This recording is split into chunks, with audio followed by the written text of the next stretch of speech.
ગાંધીનગર મહાનગરપાલિકા દ્વારા જનતાને સ્વચ્છ અને શુદ્ધ અને ગુણવત્તાયુક્ત ખાદ્ય ચીજવસ્તુઓ મળી રહે તે માટે ગાંધીનગર મહાનગરપાલિકાની ફૂડ એન્ડ સેફ્ટી વિભાગ દ્વારા કામગીરી કરવામાં આવે છે। ત્યારે 3/12/2025ના રોજ અક્ષરધામ ખાતે સેફ્ટી તેમજ ગાંધીનગર મહાનગરપાલિકાની સેનિટેશન શાખા દ્વારા સંયુક્ત ડ્રાઈવ હાથ ધરવામાં આવી હતી। તેમજ 9/12/2025ના રોજ પણ ફરી ડ્રાઈવ રાખવામાં આવેલી હતી।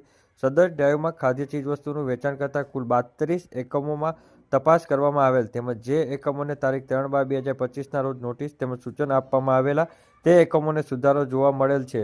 વધુમાં સ્થળ ઉપર 12 નમૂના તપાસ કરવામાં આવેલ તેમજ 3 કિલો બિન આરોગ્યપ્રદ ચીજવસ્તુઓનો નાશ પણ કરવામાં આવેલ તથા તમામ ફૂડ બિઝનેસ ઓપરેટરોને ફૂડ સેફ્ટીની તાલીમ આપવા માટે આગામી સમયમાં કાર્યક્રમનું પણ આયોજન કરવામાં આવશે તેમ ગાંધીનગર મહાનગરપાલિકા દ્વારા જણાવવામાં આવ્યું હતું। યાત્રાળુઓને સ્વચ્છ અને શુદ્ધ અને ગુણવત્તાયુક્ત આહાર મળી રહે તે માટે આ કામગીરી જે છે ગાંધીનગર મહાનગરપાલિકા દ્વારા કરવામાં આવી હતી, જેની માહિતી ગાંધીનગર મહાનગરપાલિકા દ્વારા 9 ડિસેમ્બરના સાંજે 6 વાગે આપવામાં આવી હતી।